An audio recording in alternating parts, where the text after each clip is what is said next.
కొత్తగా SBI BC point తీసుకున్న వాళ్ళు ఈ యొక్క బీసీ పాయింట్లో ఈ యొక్క కస్టమర్ బ్యాలెన్సు అలాగే ఆ కస్టమర్ యొక్క అమౌంట్ విత్డ్రా ఎలా చేయాలనేది ఇప్పుడు తెలుసుకుందాము. దాంట్లో మొట్టమొదటిగా ఈ యొక్క ఆప్షన్స్ ఉంటాయి.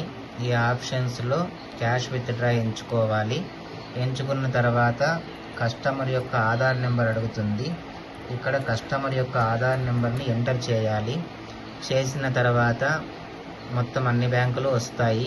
ఆ బ్యాంకులో కస్టమర్ బ్యాంకు ఏదైతే ఉంటుందో ఆ బ్యాంకుని ఇక్కడ సెలెక్ట్ చేసుకోవాలి.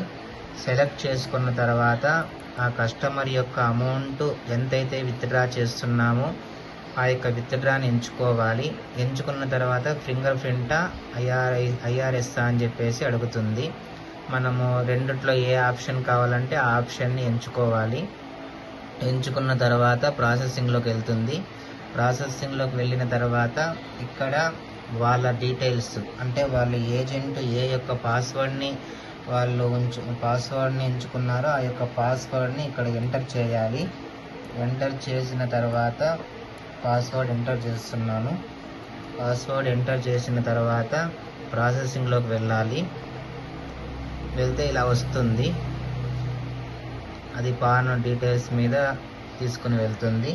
తర్వాత ఇప్పుడు కస్టమర్ యొక్క ఏ కస్టమర్ వచ్చారో ఆ కస్టమర్ యొక్క finger print Aadhaar card base అయినటువంటి ఫింగర్ ప్రింట్ని వేయించుకోవాలి. వేయించుకున్న తర్వాత ప్రాసెసింగ్ చేయాలి. ప్రాసెసింగ్ చేసినట్లయితే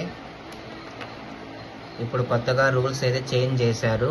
ఇంతకుముందు ఏజెంట్ యొక్క ఫింగర్ ప్రింట్ వేసిన తర్వాత మాత్రమే కస్టమర్ ఫింగర్ ప్రింట్ వేయాలి. ఇప్పుడు ఏం అలా లేదు.